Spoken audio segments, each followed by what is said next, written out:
बलरामपुर जिला अंतर्गत जमतपुर में शाखा कार्यालय में हम सब उपस्थित होकर भगवान शिव गुरु शरीफ की चर्चा सुन रहे हैं, सुना रहे हैं। इस बात को करने के लिए मंच संचालक गुरु भाई गुरु बहाना द्वारा हमें भी मिला है। सर्वप्रथम मेरे गुरु महेश्वर शिव को मेरा प्रणाम है, प्रणाम निवेदित है। इस शिव चर्चा को पूरे जनमानस में हर व्यक्ति तक शिव रूपी बीज बोने के लिए संकल्पित प्रथम शिव साहब श्री नाना भैया एवं ममतामयी राजमणि देवी नीलमानंद को चरणों में मेरा प्रणाम है। प्रणाम निवेदित है उन गुरु भाई गुरु बहनों को जो लंबी यात्रा में आप लगे हैं, साहब दीदी के संकल्प में शिव गुरु कार्य में उपस्थित हो रहे हैं। आप सच्चे शिव शिष्य हैं, आपको चरणों में मेरा प्रणाम है, मेरा प्रणाम स्वीकार। हम सब शिव के गुरु माने हैं तो शिव के लिए थोड़ा सा समय निकाला जाए। साहब अक्सर कहा करते थे कि जीने के लिए लोग बहुत व्यवस्था करता है, लेकिन कुछ ऐसी चीज है कि बिना उनको किए हुए चल रहा है। आपके अंदर मेरे अंदर कौन दौड़ रहा है कि नहीं, उसको कौन दौड़ा रहा है? आपके अंदर मेरे अंदर सांस आ रहा है, जा रहा है कि नहीं, उसको कौन चला रहा है? साहब ने कहा कि सोचे भी नहीं होंगे, जितना आपको शिव चाहते हैं उतना कोई आपको चाहने वाला भी नहीं है। साहब ने एक शब्द हमको आपको बहुत बड़ा शब्द दिया कि शिव शिष्य परिवार। जितना शिव शिष्य परिवार आपको चाहेगा उतना दुनिया के कोई रिश्तेदार आपको चाहने वाला नहीं है।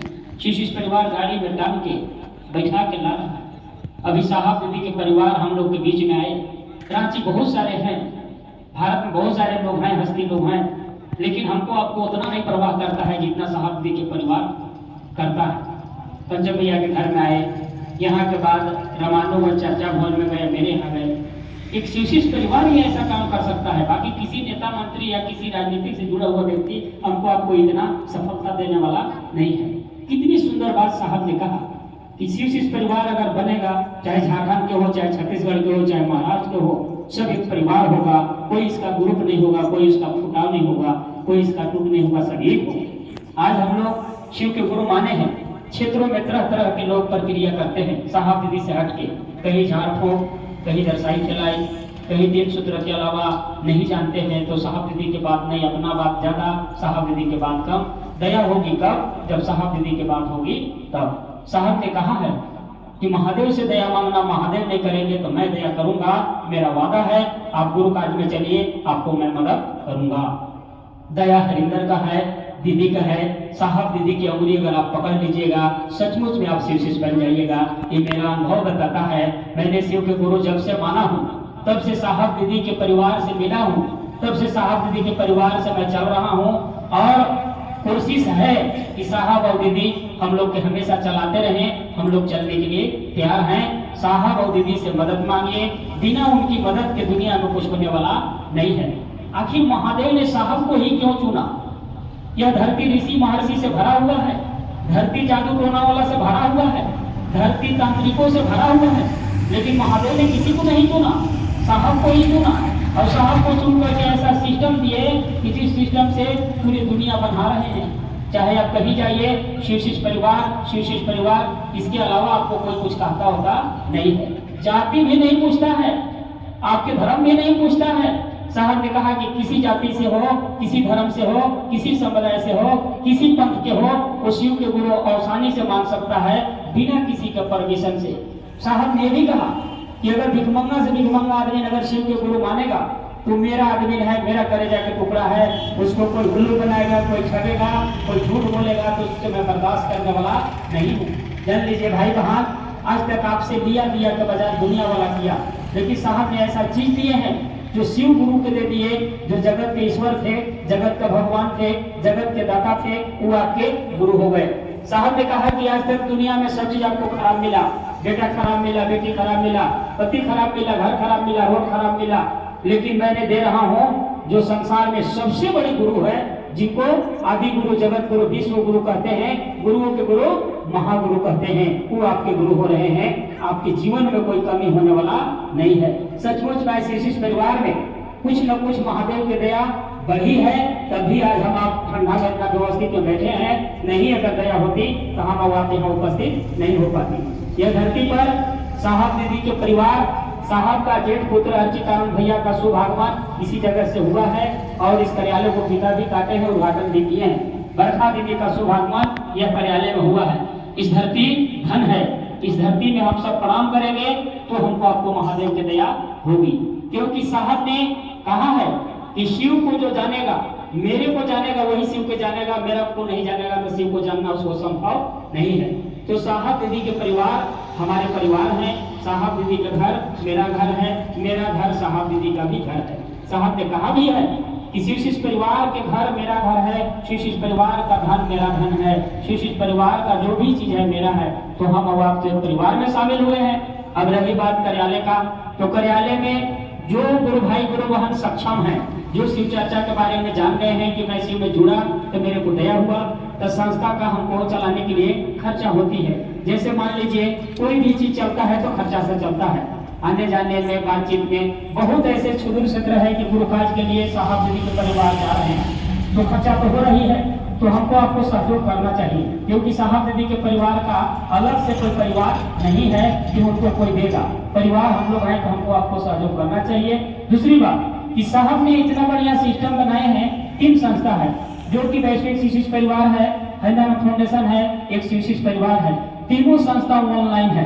आप अगर पैसा देते हैं तो आपका पैसा ऑनलाइन चढ़ेगा, आप चेक भी कर सकते हैं। जो भी दान दीजिएगा आपके कंप्यूटर में आपके आधार कार्ड से लोड रहेगा। तो हमको आपको ज्यादा से ज्यादा लोगों को ऐसा दान देना चाहिए, क्योंकि आज तक हम लोग दान दिए लेकिन लोगों ने पॉकेट में रखा, लेकिन साहब दीदी ने अपने पॉकेट में कभी पैसा को नहीं रखा। उन्होंने जब भी पैसा लिए तो हमको आपको रसीद दिए। यहाँ भी अब हम लोग का सिस्टम बन गया है, जो भी आप दान देना चाहते हैं, जो भी सहयोग करना चाहते हैं तो आप रांची के लिए सहयोग कीजिए। आपके लिए रांची तत्पर तैयार है, साहब दीदी के परिवार भी आपके लिए तैयार है। हमको आपको ज्यादा से ज्यादा इसको बारे में प्रचार करना चाहिए। दूसरी बात, बहुत सारे भाई बहन आज भी तंत्र मंत्र में फंस गए हैं, ओझाई पुजाई में फंस गए हैं, लेकिन साहब ने कहा कि देवों के देव महादेव है और कोई तंत्र दाता है, इधर महादेव तंत्रों को दाता है, मैंने देवों के देव महादेव है। कोई भूत लगल है तो इधर महादेव भूतनाथ है, कोई गरह पकड़ ले है तो गरहों की इधर मालिक है। तो हमको आपको कहीं जाना नहीं चाहिए, हमको आपको शिव के पास ही रहना चाहिए। ज्यादा नहीं समझ में आता है तो उतुवन रांची है, वहाँ संपर्क करके जा सकते हैं। ज्यादा समय में नहीं आता है तो आप कार्यालय है बलरामपुर जिला अंतर्गत, कार्यालय में संपर्क करके आप रांची के लिए जो भी पूछना है, दीदी से मिलना है, भैया से मिलना है, आप जा सकते हैं। दूसरी बात है कि हमको आपको शिव परिवार में शामिल हो गए तो हमको आपको शिव परिवार के प्रवाह भी करना है। ऐसा प्रवाह जैसे प्रवाह अपने बाल बच्चे से करते हैं, जैसे प्रवाह अपने घर परिवार से करते हैं, वही प्रवाह शिव परिवार से भी करना है। गुरु भाई गुरु बहन को अभी ठंड का मौसम है तो आपके घर में अगर 4 कमल है, एकाध कमल कोई गुरु बहना को आप दे दीजिए, ताकि वो ओढ़ेगा तो आपको दया होगी, क्योंकि भाषण करने से दया होने वाला नहीं है। साहब ने बड़ी सुंदर बात कहा है कि कर भला तो, आप लोग जोर से नहीं बोलते हैं, कर भला तो दो भला। तो ताली से भला किसी को होने वाला, भाषण से भी किसी को भला होने वाला, बढ़िया भजन भी कोई गाएगा तो वो भला होने वाला नहीं है। अब पता चला कि कृष्णा भैया के लागल है वो, अब आपका है भजन, तो कैसे होगा? तो आप भोजन की व्यवस्था कीजिए, कृष्णा भैया खिलाइए, आप पर दया होगी।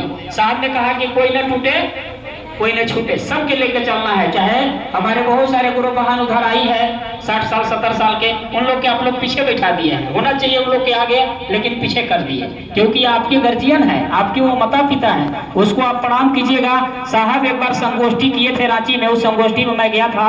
आओ बुजुर्गों का करो सम्मान। नया नया आदमी के तो कोई कपड़ा दे देता है शादी ब्याह में, लेकिन बुढ़िया के कोई देता होता नहीं है। अभी हम लोग सिस्टम बनाए हैं कि जो भी भाई बहन देना चाहते हैं, कपड़ा वपड़ा दान करना चाहते हैं, तो हमारे गुरु भाई गुरु बहन आते हैं, उनको आप दे सकते हैं। होना चाहिए कि नहीं? होना चाहिए। दूसरी बात है कि साहब ने कहा कि आपको अगर दुख है, आपको अगर ग्रह है, तो आप अपने तक सीमित मत रखिए, दूसरों तक शिव गुरु की बात आप बताइए। 3 सूत्र के बारे में, पहला सूत्र में आप दया मांग लिए, वो घर में हो गया। दूसरा सूत्र में जब तक चर्चा में नहीं जाइएगा, चर्चा में नहीं निकलिएगा, तो मत सोचिए कि हमारा सूत्र हो जा रहा है। झूठ बोलते हैं कि हम 3 सूत्र करते हैं। आप 1-2 सूत्र करते हैं। जैसे टेम्पू के चक्का 3 गो है, 2 चक्का खोल दीजिए और 1 चक्का में कहिए कि चल, 1 चक्का खोल दीजिए, 2 चक्का में कहिए कि चल, तो कभी चलने वाला नहीं है। तो शिव चर्चा 3 सूत्र साहब इसीलिए दिए हैं कि अगर तीनों सूत्र आप करते हैं तो आप पर गुरु की दया होगी। बहुत सारे भाई बहन को दया हो रहा है। साहब दीदी के परिवार ने हमको आपको बताया भी है कि गुरु की दया होगी कब, जब गुरु की ओर चलिएगा, तब घर की ओर रहिएगा, धन की ओर रहिएगा, संपत्ति की ओर रहिएगा, बकरा बकरी की ओर रहिएगा तो दया आपका कम होगा लेकिन कम होगा। जैसे भिख मंगा के भीख देते हैं नया, कितना देते हैं? एक आध क्विंटल देते हैं कि एक आध मुठा? एक मुठा भी देते हैं तो सोच के देते हैं कि देहूं कि नहीं देहूं, और जो काम किया है उसको नहीं दीजिएगा तो हाई कोर्ट में चढ़ के मजूरी ले लेगा कि दो पैसा दो नहीं तो हम प्राण निकाल देंगे। समझ है कि नहीं? तो आप शिव चर्चा कीजिएगा तब ना महादेव देंगे। अभी बरखा दीदी के कार्यक्रम चतरा में है। बरखा दी अभी पाकुड़ में थे, धनबाद में थे, हर जगह चर्चा हुआ, फिर बनारस जाएंगे। पूरी दुनिया में उनका भ्रमण चल रहा है। साहब दीदी के बात को कंधे से कंधा मिला कर चल रहे हैं। प्रतापपुर में अभी आए दीदी, रमानु शिव चर्चा भवन में आए दीदी। क्या जरूरी थी ठंड के मौसम में दौड़ने से? हम लोग से बड़ा कहते हैं कि हम नहीं जाएंगे, हम बहुत बड़ा है, हमारा इज्जत है, हमारा मान है, हमारा सम्मान है, हम बहुत बड़े घर से आते हैं। अरे आप सोचिए, जिस व्यक्ति पर्दा से नीचे नहीं उतर सकता हो आज समाज में कैसे चल रहे हैं, कैसे भाव दे रहे हैं। हमारे आपके लिए उन्होंने आया है, अपने लिए उन्होंने अगर आते तो रांची में साहब को शिव मिले थे, लेकिन हमको आपको समझा रहे हैं। इसलिए आप शिव का शिष्य हैं तो आपको कर्तव्य होना चाहिए। जितना भी भाई बहन को आप आगे बढ़ाइए। साहब बोले हैं कि पहले उसको शिव के गुरु मनवाओ, अब मान लिया है तो शिव की ओर उसको 2 कदम चलाओ। खाली खेत में पैदा डाल दीजिए और उसको घोराने मत कीजिए तो खेत रहने वाला नहीं है। तो सजग होकर के गुरु कार्य कीजिए। इन्हीं चंद शब्दों के साथ आज का वाणी साहब दीदी के आशीर्वाद से, महादेव की दया से, जो शिव चर्चा सखा कार्यालय में जो शिव गुरु चर्चा हम लोगों ने रखा था, भाई बहन को बुलाया था, आप सब उपस्थित हुए। कुछ प्रसाद है उसको ले लेंगे। एक बार हम लोग यहाँ सब खड़ा होंगे, फोटो खिंचवा लेंगे। एक बाद एक भजन देवंती आई है लास्ट में, अंजना और देवंती दोनों आ जाएंगे। एक भजन हम लोग सुनेंगे छोटी सी की। आई जल्दी आ क्योंकि